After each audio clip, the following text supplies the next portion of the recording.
In this episode, I sit down with Lisa Mullinax to explore the complexities of stranger-directed aggression in dogs, a topic that affects countless pet guardians and professionals alike. We unpack the different motivations behind aggressive behavior, from fear to conflict to pain, and how our response as caregivers can shape the outcome. Lisa shares her deep experience in shelters and private practice, helping us understand what these dogs are trying to communicate and how we can manage risk while still offering support and compassion.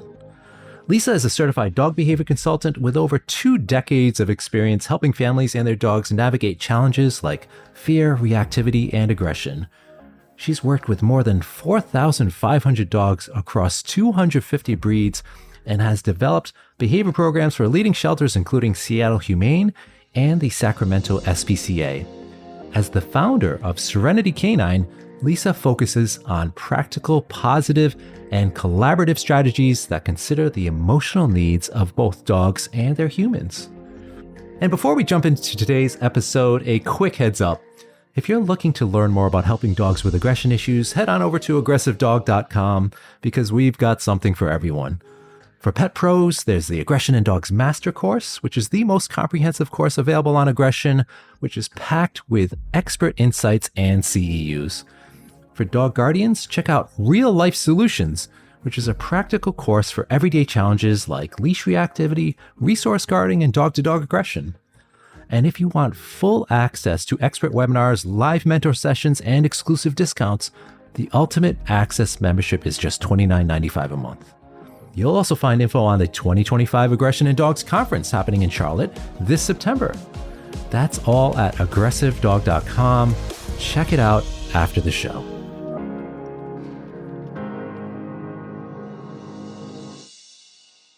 Hey everyone, welcome back to the Bitey End of the Dog. This week we are jumping into the topic of stranger aggression, and I couldn't think of anybody else better to talk about this than Lisa Mullinax, who I've known sort of loosely for years. I've followed her work and we've been friends on social media for a long time, and we do a lot of similar things in our line of work, so I can't wait to dive into that topic. But we're going to first define what stranger aggression is. So welcome to the show, Lisa. Thanks so much for having me.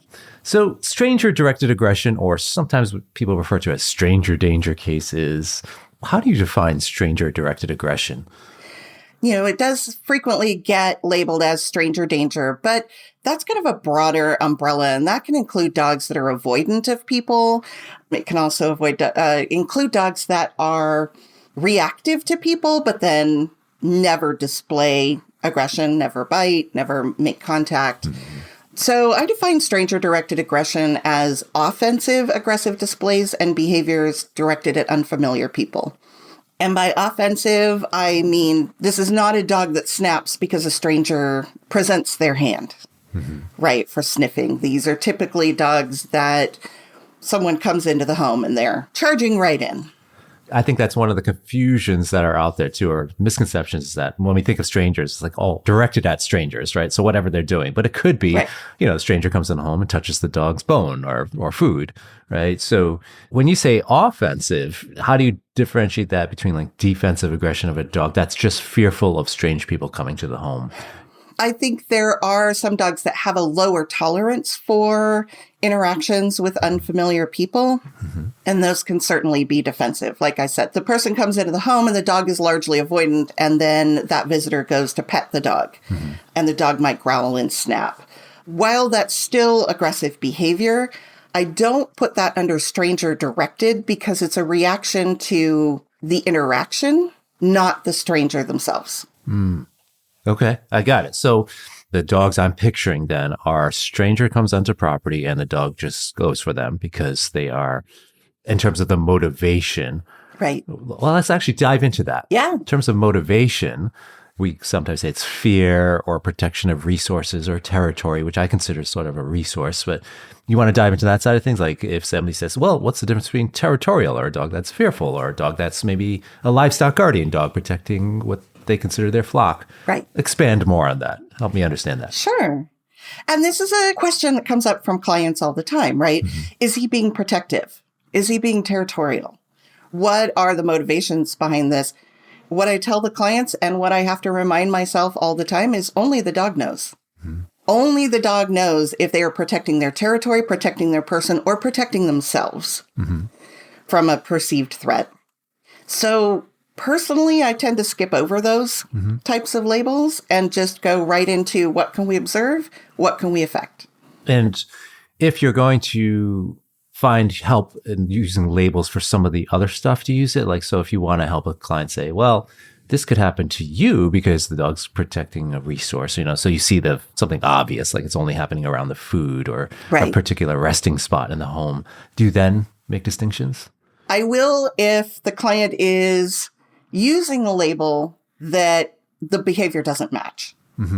They might call it resource guarding or lap guarding if the dog is on the couch, but the behavior doesn't fit the patterns of resource guarding, right? Yeah. So then I might clarify that way. But, at this point in my career, I don't find the labels to be super helpful for me. Yeah. I like to really just focus on the things that we can observe and the things we can affect. Spoken like a true behaviorist, right? looking at the ABCs, right? Yeah. And looking at the observable behaviors. Yeah. All right. So let's back up then. So then the dogs that you would put in that stranger directed aggression category are the ones that are displaying that behavior of lunging, biting, closing distance to the stranger with the function of making them go away, right? Right. Okay. Right. Got it. Okay. So then you also mentioned the avoidant and the reactive dogs that maybe don't bite.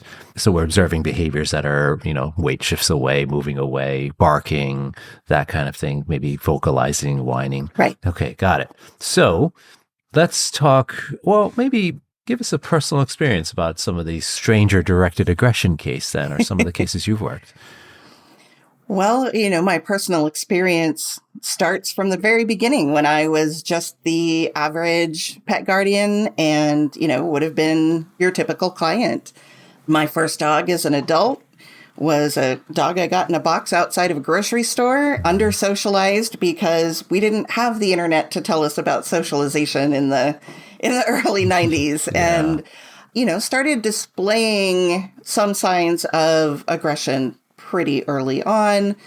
Had a few incidents that, like the average person, I excused away, right? Well, it was the person's fault because they did this, because they did that. And fast forward 7 years, I was out with Mac out in front of my house and a group of teenagers walked by and asked if they could pet my dog. And I said, sure. I shouldn't have, but I did. And as the average person does, they kind of go with that, well, let's see what he does. Let's see if he's okay. I'm sure it's probably going to be okay, right? Yeah. And he was with most of the kids. They walked by and kind of briefly pet him. But then a teenage girl walked up and she grabbed him on both sides of the head, looked deep into his eyes. And, this was that moment. I didn't know anything about body language, but I had that moment of feeling something was wrong because now I know he'd frozen. And then he jumped up and bit her in the face. And she had over 50 stitches. Wow. 2 cosmetic surgeries to repair the damage.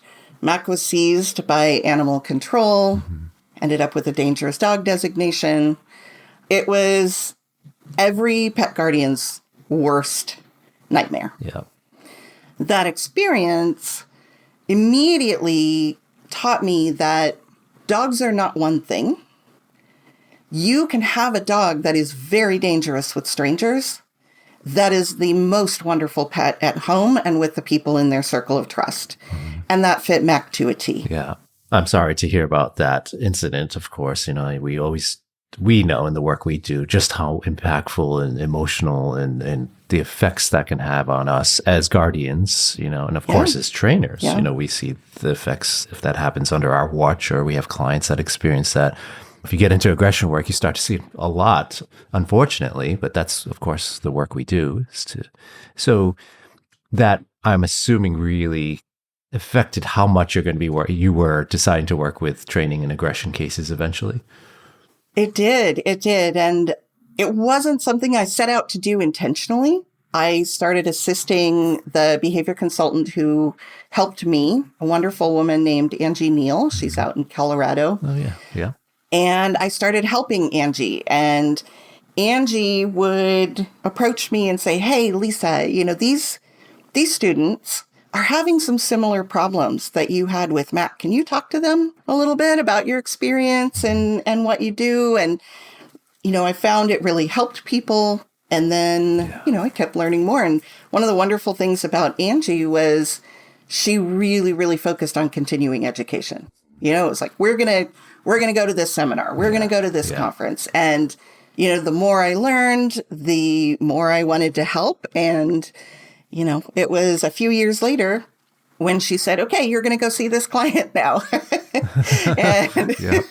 And kind of launched me into this crazy business that we're in. Yeah. But it's definitely one of the reasons why I am comfortable taking these cases and why I am comfortable taking some pretty severe cases. Yeah. Yeah. We've lived it. Yep. And that, of course, allows you to be a very effective consultant because you can empathize with the clients, right? Right. And you understand the risks. And speaking of risks, we can kind of look at that next. Because your background, you have a very strong background in shelter work, shelter behavior. Yes. So let's talk about that in terms of assessing the risk, because we have a lot of trainers listening in. We have a lot of dog guardians as well listening in. So when you're considering risks, what do you look at and helping clients especially understand, and even the trainers that are listening in, what do you think about when you're assessing for risks and what people should be aware of? Sure. When it comes to consultants, I offer mentorship, a one-on-one mentorship to behavior consultants, and their safety is really important. Our safety when we're entering these homes, incredibly important. Obviously, we don't want to get bitten.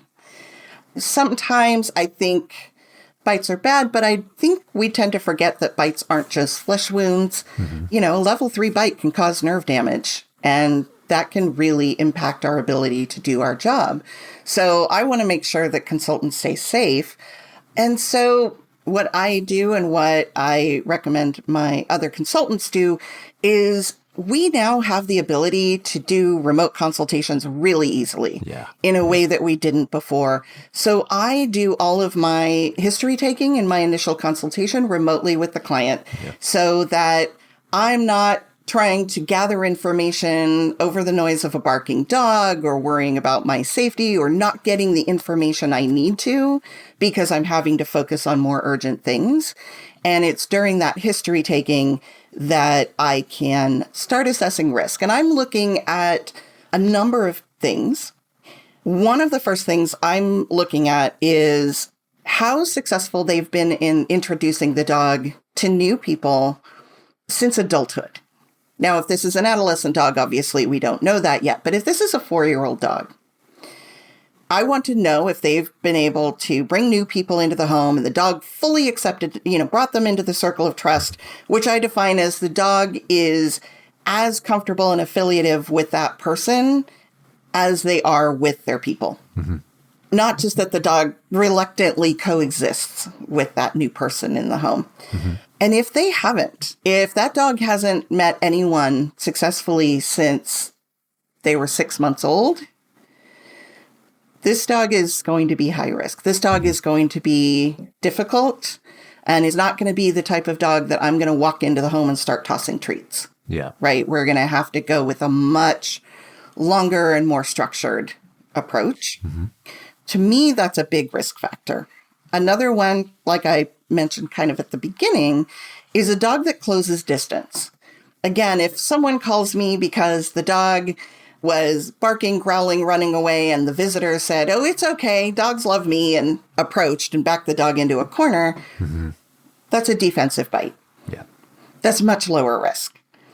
If this is a dog that comes charging into the room and goes right to the person's leg and bites them in the leg, that dog's a higher risk. Sometimes I think about it like if you were in the woods and you see a bear, which bear is higher risk? The one walking away from you or the one moving towards you, right? You can probably guess the intent there without having to mind read. And in my experience, especially in the shelter, The dogs that were not successfully adopted out were the ones that closed distance to threaten or bite. For clarity purposes, that's what you would define as or label as offensive Yes. behavior versus defensive. Because Yes.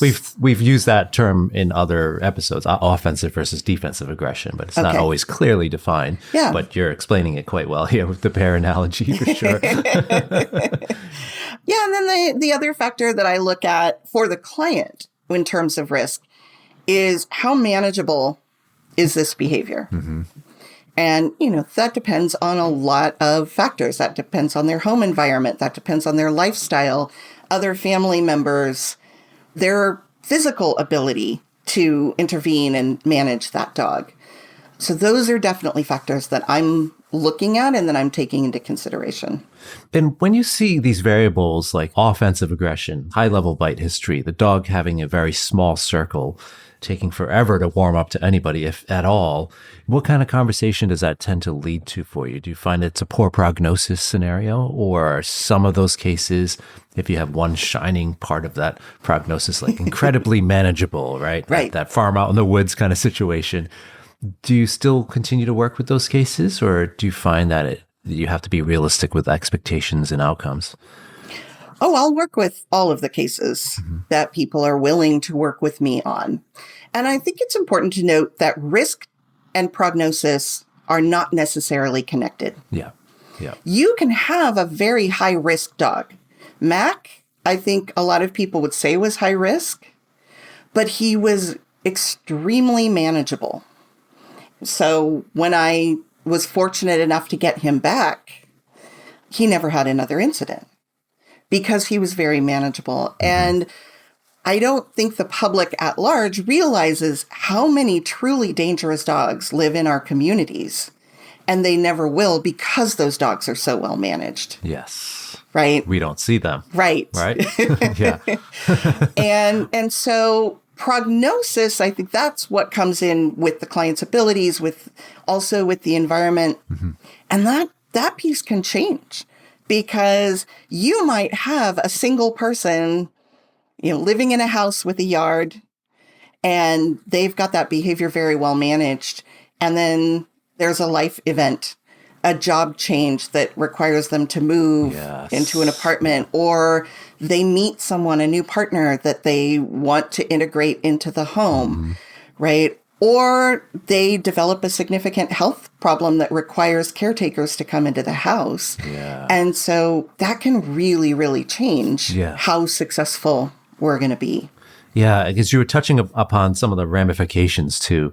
So obviously the level of bite, the damage that can occur, Right. the emotional trauma, of course, Oh, yeah. to the guardians as well as the victims of the dog bites, and insurance, of course, homeowners insurance, right? Yeah. I'm sure you maybe had to navigate that a little bit with your situation as well, but that's a common situation when it comes to stranger-directed aggression cases is Yes. if the dog bites, depending on where the person lives, and then dangerous dog designations and those type of, that aren't universal, depends on where you live with that in mind as well. But what other ramifications are there that it's specific to stranger directed aggression cases can you think of? Do you think of anything that's different than some of your other ones? Then this could be not just the legal trouble that they can get into, but just the lifestyle impacts of, you mentioned again, what could happen if a person has to move, but, let's say they're living with it and the ramifications that can impact the guardians that are out there.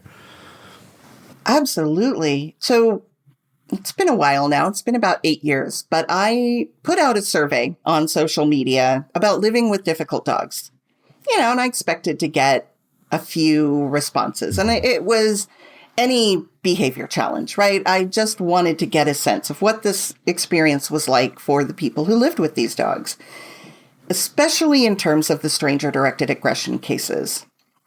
The feedback that I received was heartbreaking in some cases, especially when there's a comorbid behavior like separation anxiety. Yeah.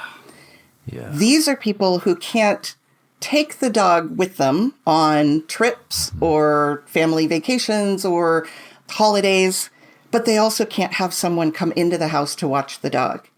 And there was one person who responded that hadn't been anywhere with their partner over the last 2 years at the same time. Not weddings, not funerals, not Christmases, not, any of those events. One person always had to stay home with the dog.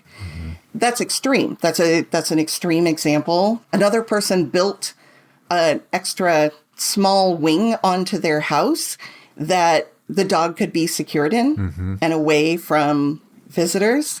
That was not an insignificant expense. And then there's the everyday stuff, the people who stop hiking, who stop having friends over for dinner parties.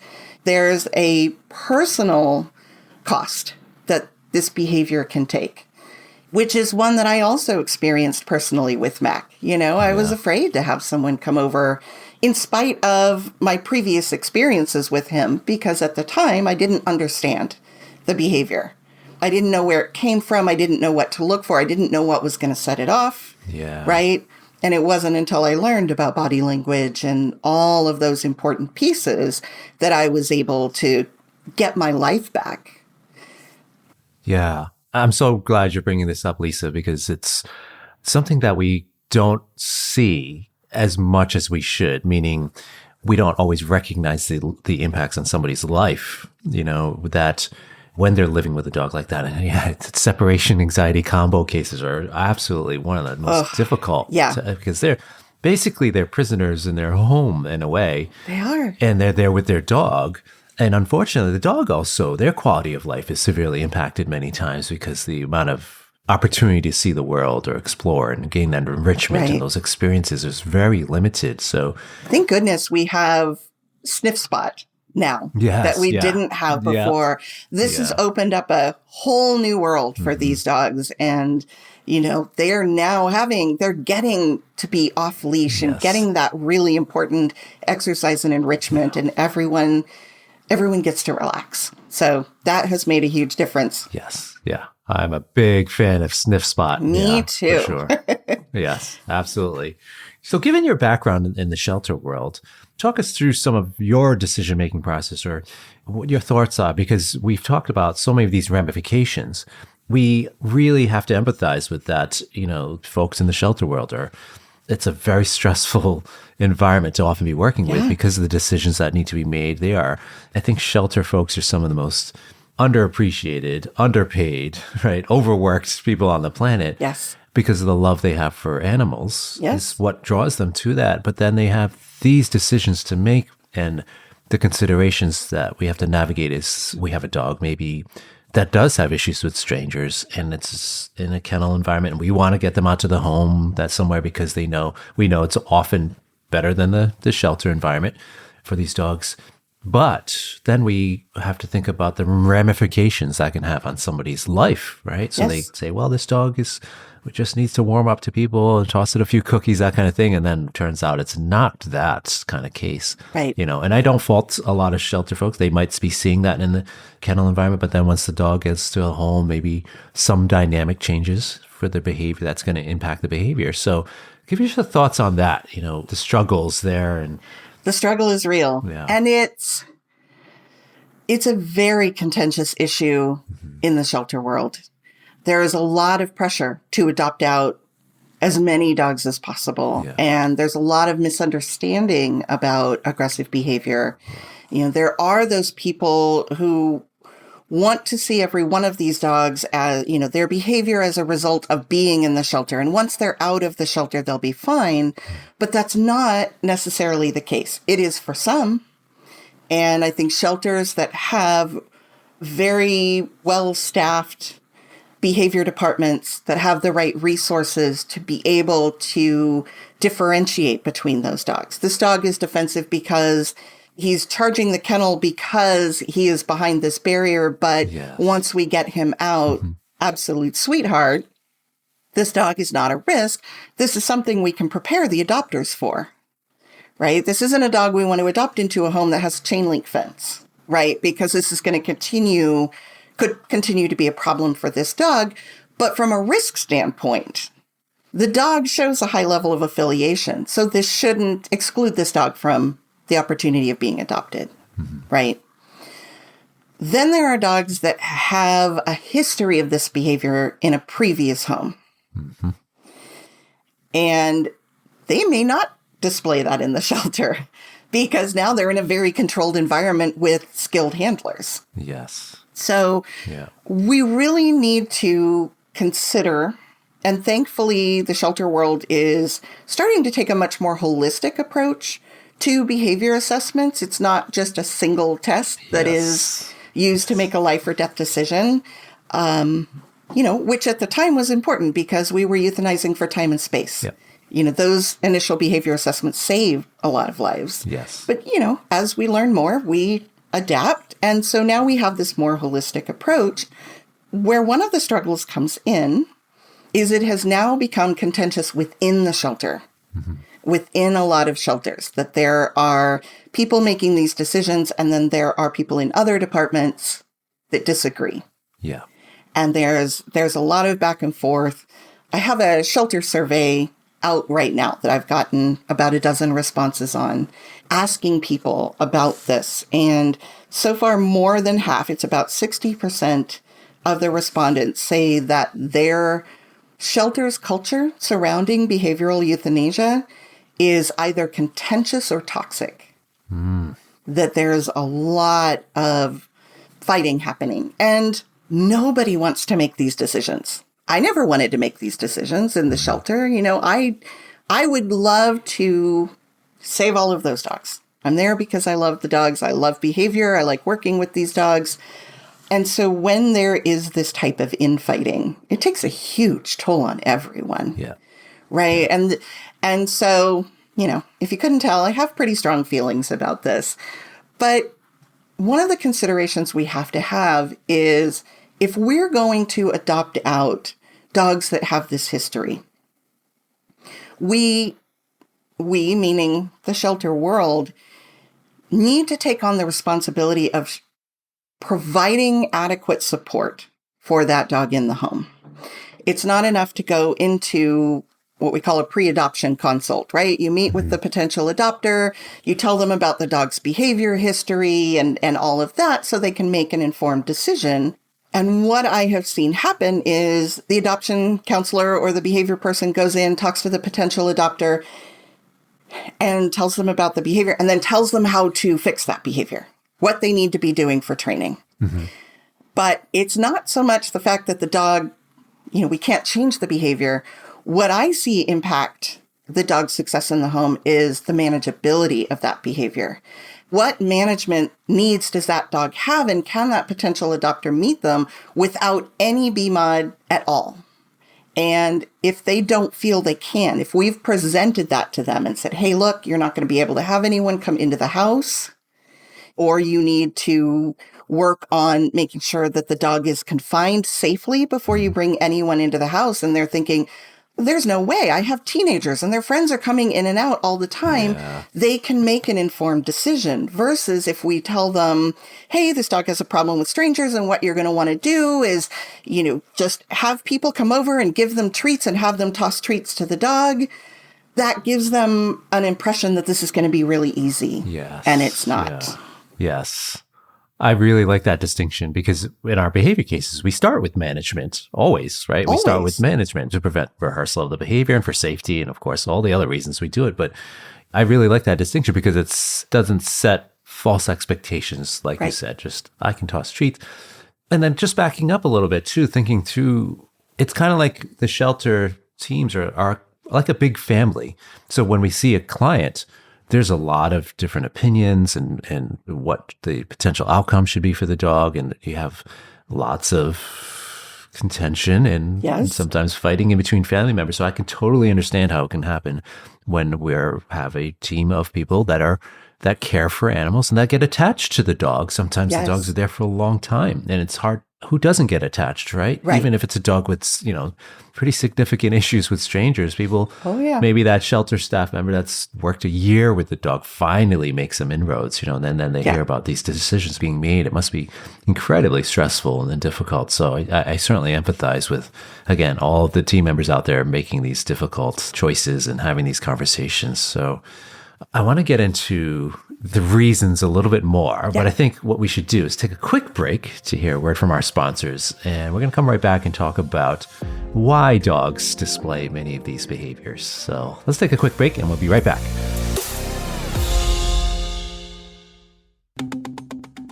If you're looking to better understand or work with aggression in dogs, we've got 4 powerful learning opportunities for you at aggressivedog.com, whether you're a dog pro, a dedicated guardian, or somewhere in between. Let's start with the Real Life Solutions for Aggression in Dogs course.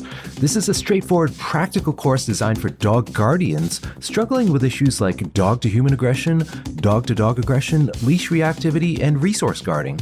It's just $147 and you get lifetime access so you can revisit the material whenever you need. It's perfect if you're looking for actionable help with your dog right away. For professionals, the Aggression in Dogs Master Course is the most comprehensive program on aggression available anywhere in the world. With over 20 hours of content, it covers everything from assessments and safety to medical factors and behavior change strategies. You'll also learn from guest experts like Dr. Chris Pockel, Kim Brophy, and Jessica Dolce, and join a private Facebook group with over 2,000 fellow pros actively working aggression cases. After finishing, you'll also be invited to live group mentor sessions with me and other experts where we work through real-world cases together. The course is CEU approved, and all of this is just $595, a truly career-defining experience for behavior professionals. Or do you want to stay plugged into the latest learning and support all year long? Check out the Ultimate Access membership for just $29.95 a month. You'll get access to over 30 expert-led webinars, exclusive bonus podcast episodes, VIP mentor sessions with me, and exclusive discounts on the master course and the annual conference. It's the best way to stay current and connected without breaking the bank. And finally, don't miss the 6th annual Aggression in Dogs Conference happening September 26th through the 28th, 2025 in Charlotte, North Carolina. You can attend in person or live stream from anywhere in the world, with speakers covering everything from body language to shelter behavior to genetics. And with an incredible, kind, and supportive community, you won't want to miss it. Visit aggressivedog.com, click on Courses, Membership, or the Conference tab, and choose the path that fits you best. All right, we're back here with Lisa Mullinax, and we've been discussing all things stranger-directed aggression. We talked a lot about the risks and thinking through the decisions, especially when we're talking about adopting these dogs. I want to get to the reasons for this. I know we talked about what it looks like. So oftentimes, as a good behaviorist would do, they're going to look at observable behaviors and not try to say, well, this is what the dog is thinking. But just to go a little further with that, because I want to talk about how we treat this behavior, how we work on the behavior change strategies. We know behavior is not static. So kind of backing up to what we were talking about just before the break, that's the other difficulty is that we don't know what the dog's going to be like in a new environment. Even if we have history in the previous 10 homes or whatever it is, sometimes that'll give us a very informed decision, or thought about what could be happening, but it still doesn't dictate what's going to happen in the new home because we know behavior is often in the environment. So with that being said, reasons for this. We talked about resource guarding, so you could have the dog directing behavior, growling behavior at a stranger going near their resources, but they're affiliative in other contexts, right? Or you have the dog that is a working line German Shepherd, bred for police work and bite sports, and there's happen to be growling at people that approach their person. So the stranger approaching the person. So this is where I think it can get a little bit muddy sometimes for both guardians and professionals assessing these cases. It's not always obvious, but I do find it's important, though, to, in some cases, to truly assess what the cause is. So whether it's pain, or I need to guard this resource, or I need to guard my people or my property, because the treatment plans are going to be a little bit different for each type of case in some regard. So give us your thoughts there. Yeah, no, I'm so glad you brought up pain, because that is something that I would say, I know there was the recent paper that came out estimating that it could be as high as 80% of these cases have some sort of pain component. Because my cases are primarily stranger-directed aggression, that percentage is much higher. I see a much, much higher percentage. And it can be challenging for the pet guardian because pain is still not really well understood or spotted in dogs. I think sometimes when people think of pain, they immediately think of like orthopedic pain. And if the dog isn't limping or something doesn't show up on an x-ray, it can't be pain. But we know in people, we have nerve pain. And we also get migraines, which you're not going to see on an x-ray. Yeah. Right? I don't know if dogs get migraines. This is something that I really hope we can discover someday, because I'm sure I have seen those dogs where their behavior is inconsistent from day to day. And that shouldn't be the case. That's one of my first indicators that there may be a pain component, that the dog has good days, that they're up for going for a walk and interacting with people, and then they have bad days, that they're grumpy and they don't want to, they're avoidant of the harness. And I'm specifically asking these questions in the beginning. Is your dog ever moody? Do they ever seem like they're in a bad mood for no reason? Because dogs shouldn't be that way. This is what we love about dogs, is they're generally pretty consistent. If all is good in the world in the moment, they're pretty happy. Yep. And so a lot of these cases really require us, we're not veterinarians, right? We can't diagnose the dog, but it does require us to be detectives. Yep. Right? Yep. Digging in, asking these questions that might give us an indication that there's something going on. Big one I see in my aggression cases are chronic GI issues, right? The dog either never has a solid stool or has cycles of problems. And I know in humans, that's painful. Yeah. Right? It's not just what we can see, it's what we feel. And so sometimes we're going down a rabbit hole working with veterinarians, getting referrals to an internal specialist, trying to resolve this issue. Because if the dog is never feeling well, that's certainly going to impact their behavior. I've even gone so far, I take slow-mo videos of the dog walking so that I can send that to the veterinarian so they can see the gait. I have a dog right now that his little leg swings out and then comes back in. I'm like, that's not normal. Yes. Yeah. And I've had cases where it's like the chicken or egg thing, right? So the dog's been to the vet a million times. They've tried a bunch of different diets. They're, really focusing on proper nutrition. Different meds have been tried. But then you dig into the details of the case and you're like, well, is this related to chronic stress because you have so many visitors over, because you have like a home-based business and your dog is having issues with strangers? Right. So sometimes it's like you said, I love the analogy of the detective. I use that a lot. It's like we're kind of just looking at sort of the crime scenes in a way sometimes, and we're asking questions about the history and the environment, the arrangements and the environment. And so, yeah, it's the little nuanced details that sometimes we have to dig into. So pain is definitely, I agree. It's one of the most common reasons. What are some other common reasons, you see aggression directed strictly at strangers? Certainly, I suspect a very strong genetic component in a lot of these cases. Lack of socialization can be a problem, but you see those dogs that are severely under-socialized, but just need a little bit of time to warm up to people. We might have labeled them as shy at one point, right? Yeah. And then it just takes a little bit of time, and then they're very affiliative, very friendly and social. And that's another reason I suspect, that genetic predisposition kind of says which way that behavior is going to go with that lack of socialization. Yeah. Right? Yeah. Are they more predisposed to an aggressive response? Are they more predisposed to an avoidant response? I had 2 separate cases back when I used to teach puppy classes, 2 separate cases of litter mates that came to a puppy class, the same puppy class, lived in different homes. So they had different humans. So 2 dogs in one class, 2 dogs in the other class. In both of those, right around adolescence, those dogs which had not displayed any shyness, fearfulness, anything of people in that class, developed stranger-directed either fear or aggression. And 2 of the dogs were prone to closing distance and biting.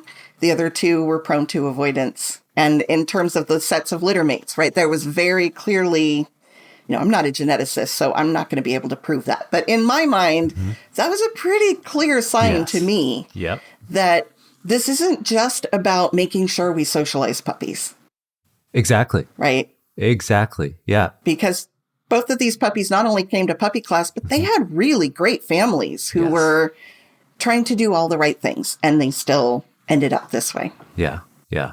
Exactly. And thinking about, again, going to, breeds we've selected for certain traits and working, see the same thing. Like dog could be, somebody does incredible socialization. And what us as trainers or consultants say, well, that's kind of the same way I would do it if I had a wish list for socialization, Right. but you still see the aggression start to come out towards strangers. And again, you lean towards, okay, genetics. Yeah. All right. So give us some other common reasons. So we talked about pain, genetics, other motivations, I guess, if we're looking at possible emotions or. Well, I think environment certainly plays a role, right?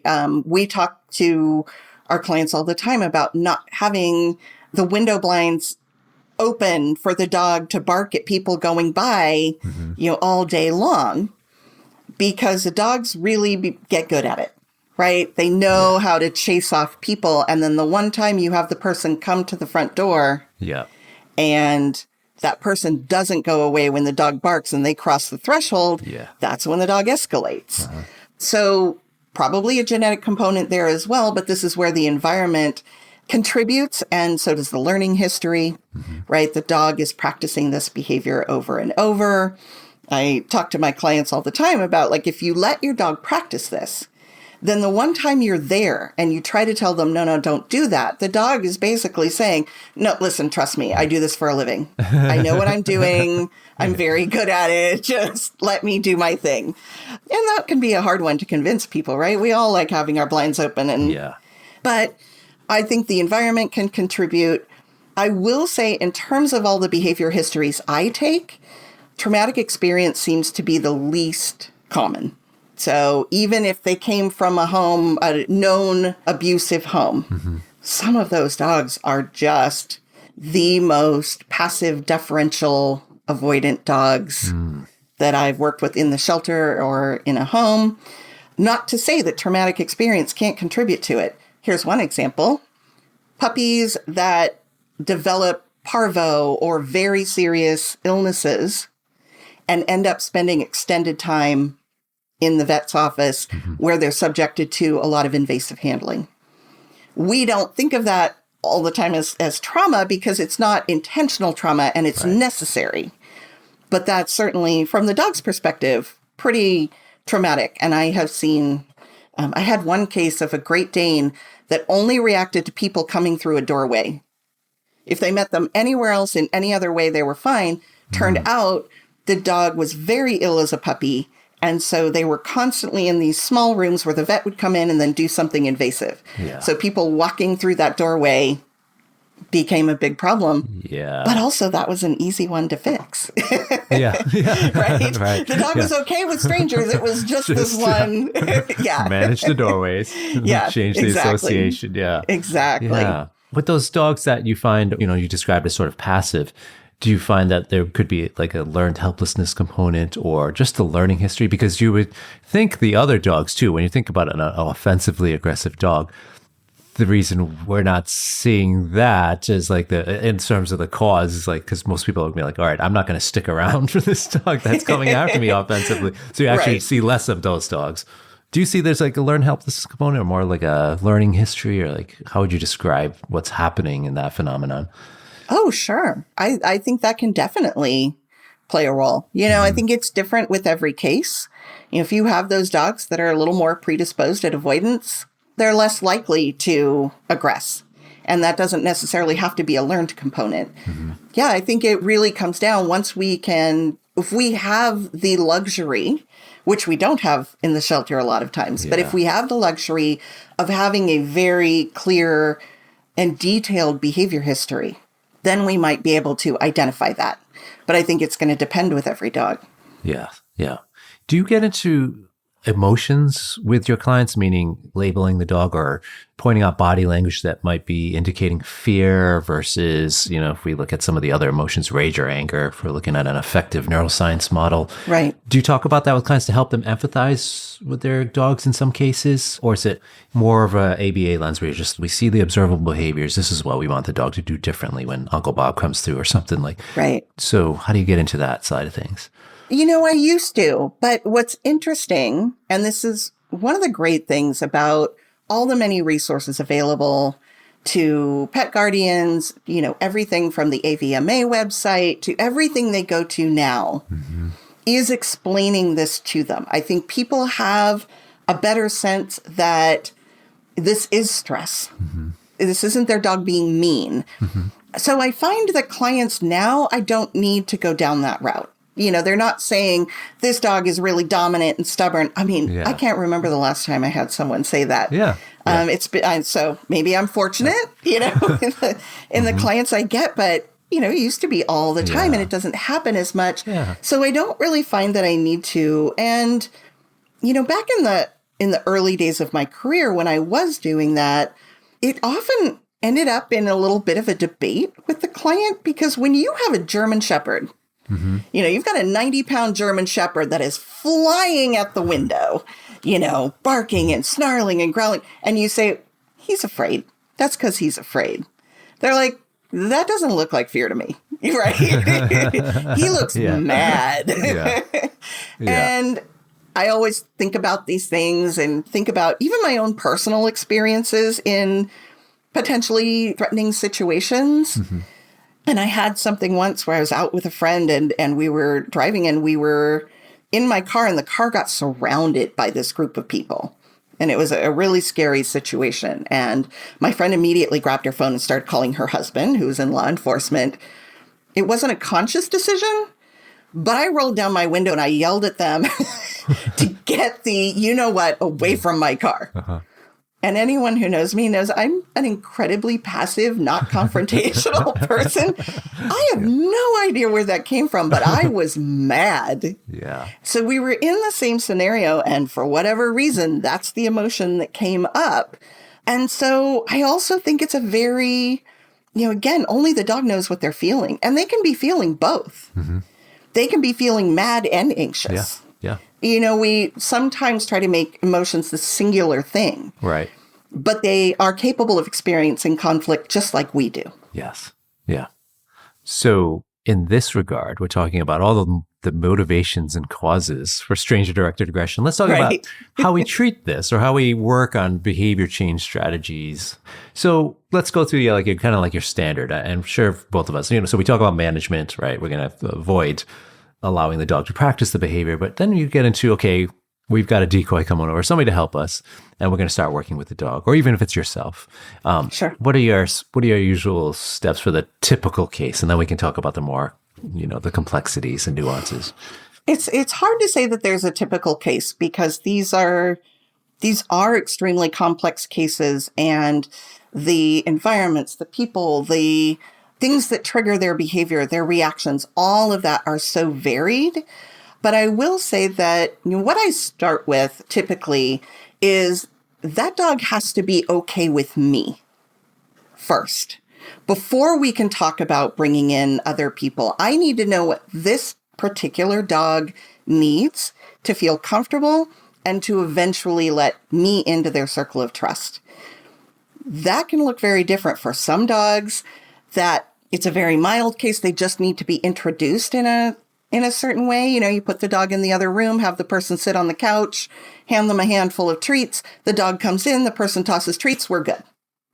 Right? Love those cases because I look like a magician. Right? I know how you feel. And then I have the cases where I had a client a couple of years ago that we took 4 months to work up to the point that I was interacting with the dog through protected contact. And a big part of that was because we knew the dog had a bite history, but we had no information about what that dog's body language looked like, what kind of warnings he gave, what his tolerance level was. We didn't really even know what the triggers were. And this was a 90-pound German Shepherd.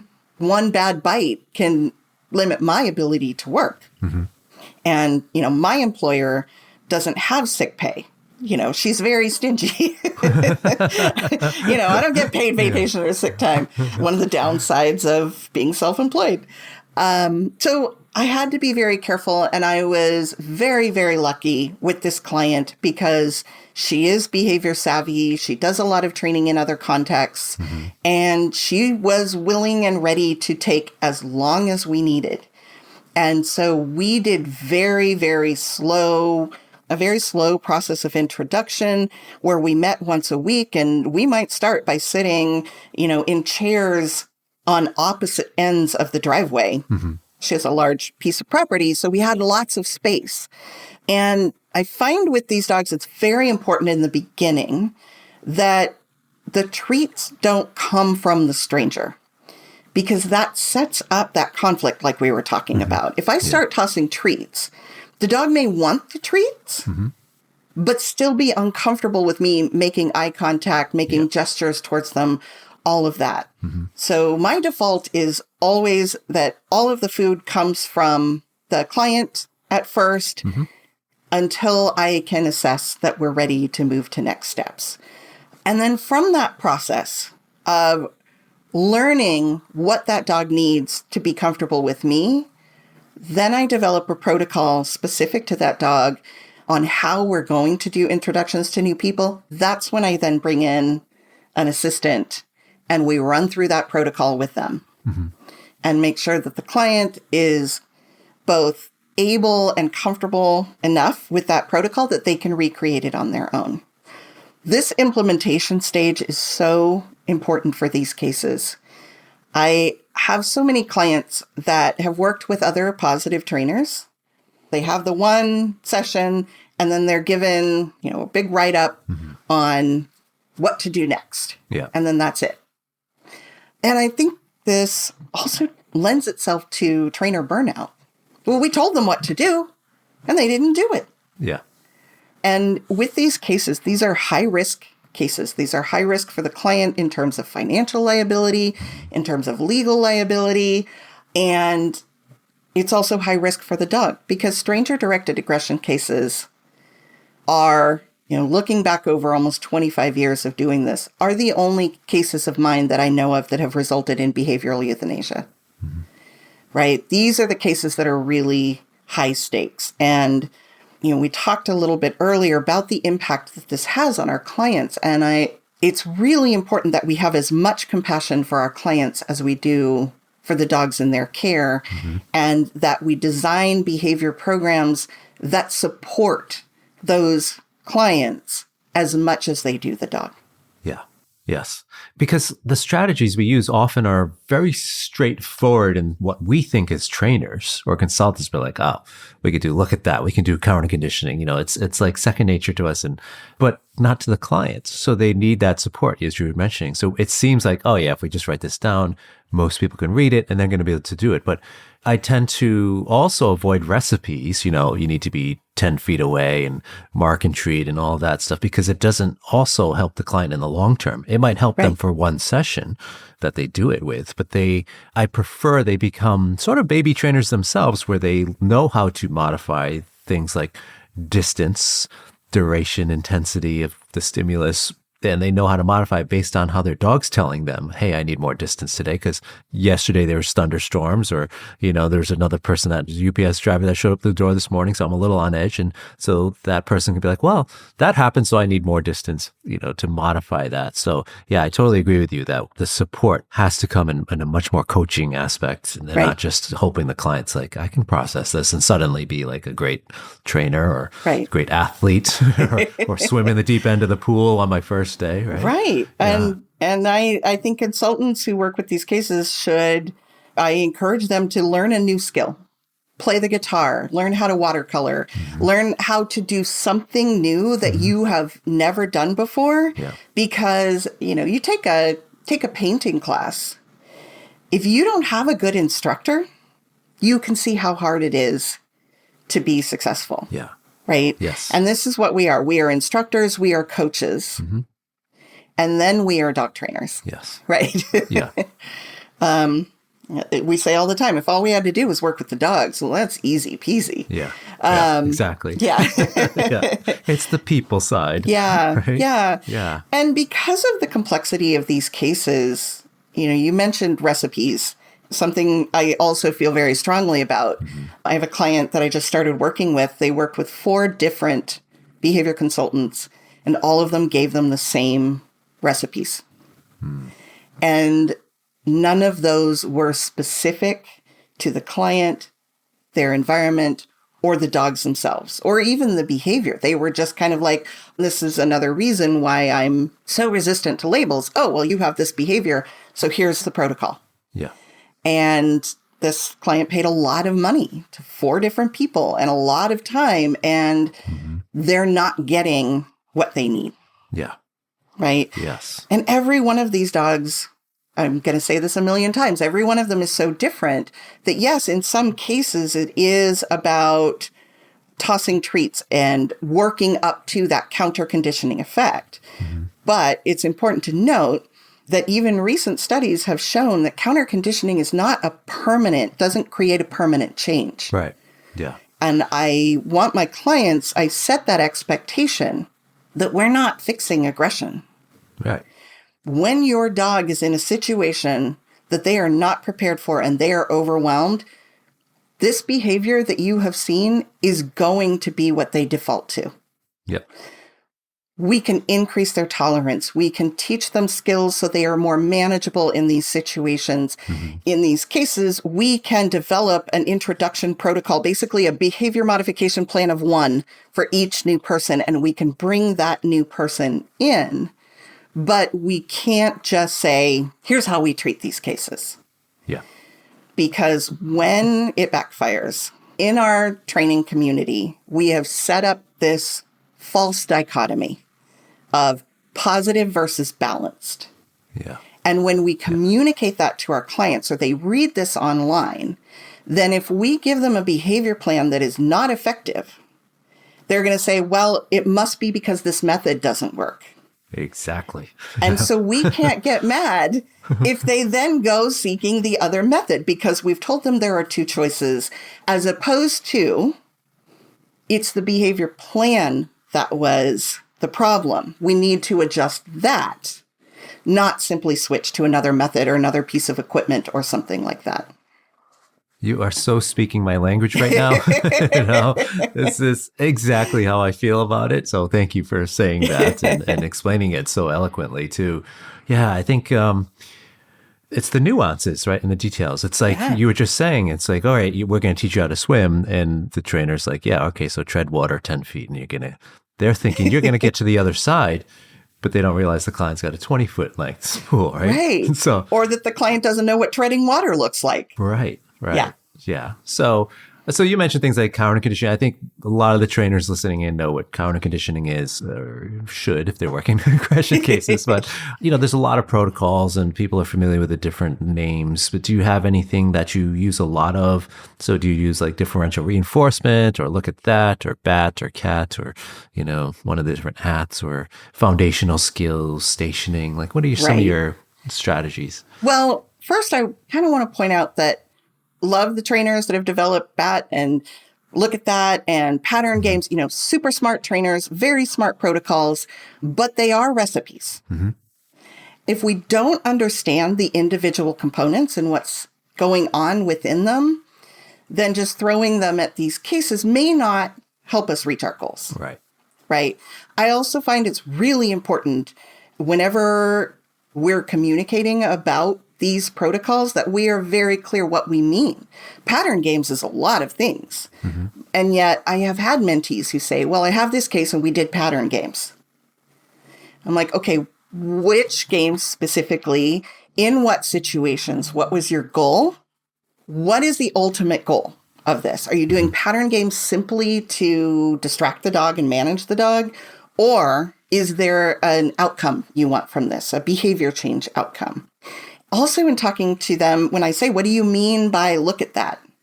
You ask 5 trainers about look at that. And you are going to get 5 different answers. Some of them say, well, I mark when the dog looks at the person. Another one is going to say, well, I tell the dog look at that. And then when they do, I mark and reward them. Or some of them have said, well, it's when they look at the person and reorient to me. That's when I mark and reward. Right? So in our own conversations between ourselves and in communicating, right? I mentioned the client that got the same protocols from 4 different trainers. If that client has learned one definition of that exercise, they're not necessarily going to be diving a little bit deeper. Yeah. So that's my little rant about that. So with my mentorship clients, I ask them to, instead of using those protocol labels, I want to talk about what is our goal. Do we want the dog to reorient to us? And if we do, you mentioned differential reinforcement. Here's something I learned recently. I was using differential reinforcement wrong. I was using it to say, oh, it's when I reward the dog for doing something that is an alternative to or incompatible to. But I don't know if you are familiar with Amy Benane, brilliant trainer. She clarified that for me. Differential reinforcement is when the dog has many options. They can be lunging, they can be barking, and we're only selecting the times that they turn towards us. Right. Yeah. In an aggression case, I don't want that. Right. Because, the dog is already stressed. The dog is already experiencing that learning history, right? And so while I do want to reinforce alternative behaviors and incompatible behaviors, I try to focus on teaching those to the dog first, and then setting up our practice sessions where the dog is more likely to be successful, right? Some might call it errorless learning. If we try, if we shoot for that, nothing is perfect, so that the dog has a chance to be successful more than they are practicing the unwanted behavior. Yes. Right. And I think it's an important distinction. Very important. Because there are certainly times that I will do differential reinforcement for something. With my own dog, for example, who is the opposite of stranger-directed aggression. He is stranger-directed, aggressive affection. And I will tell you that is so much harder to work with than reactivity or aggression, because reactivity and aggression, you can give them distance. That's what they want. Yeah. A cattle dog coonhound mix that wants to get to someone and can't is very loud. So, so in that kind of a scenario, I have had to just kind of wait him out until he makes the right choice and then reinforce that. But I may have gone way off course with all of that. I love it. Well, with your dog, there's less risk of, the fallout because positive balanced emotions are happening there, we assume. Right. But I think really it all just boils down to when you're talking about, especially differential reinforcement and just setting the dog up for success, it's all about, ensuring the dog feels safe, right, in the environment. And so that they don't need to reach for that behavior. Yeah. And it goes back to what you were saying before. We're not fixing, we're not turning off this behavior like a light switch. It's about decreasing the dog's potential to do it because we're setting them up for success and we're, helping them feel safer about it. And we're teaching them some alternative responses. And, so all these things that we do to decrease the likelihood of it. Yeah. Yeah. I love this conversation. And just have one more thought that came to mind before we wrap it up is 50 first dates. It's just a little nuanced question here. Is like the dogs that you work with, and they, by the end of the session, the first session, they're, oh, I love Lisa. Then you go back the second time, like, who are you? And what are you doing in my home? And you have to spend the same amount of time. Like, wait a second. Then you just do it. And then by the end of the session, oh, I love you again. And then you go back the third time. Like, who are you? Bark, bark, bark, lunge, lunge. Like, did you get those cases? And what do you think's going on there? Of course. Yeah. I used to call them Dory from Finding Nemo. I love that. Right? That's great. Yeah. Yeah. In my experience, as I have gotten better at reading dogs and have a better understanding of arousal and emotional valence and all of those pieces, what I will say is that those dogs were never truly comfortable to begin with. They may be taking treats. They may be responding to training cues. But this is where looking at the nuances of their body language is really important. If that dog never comes in and completely sidles up to you, leaning into you for pets or soliciting pets, if they're always facing you, they've always got, like you call it, the bitey end, is the closest thing to you. And that when you move, they pivot so that they are maybe always staying a little bit out of your reach, and they are always facing you. These dogs were never comfortable to begin with. Yeah. Yep. They're doing that. I like your treats. I like what you're doing, but I don't trust that you're not going to change at some point. Yeah. Right. And so when that's the thing that's happening, that's where I look back and go, okay, what do we need to do differently? And often it's slowing down. We sometimes get in a rush to create a positive association to the new person. Yeah. But we don't think about neutral, right? If you're in a coffee shop, you're not looking around to see who's a threat. Yeah. All the people sitting around drinking their coffee, working on their laptops, they're neutral. You don't have to consider them. Yeah. And then if they come up and talk to you, you can go from neutral potentially to positive. But if that same person shows up at your bedroom window in the middle of the night, trying to get from there to positive, that's going to be a long road. They have already shown themselves to be a potential threat, and you're always going to be looking for signs that tell you that they are still that. I knew it. Yeah. I knew you were creepy, right? Yep. And this is really how I'm designing my plans is we can't just jump in and throw treats and hope that the dog forms a negative association to us. Yes. Right? We really need to be... Oh, thank you.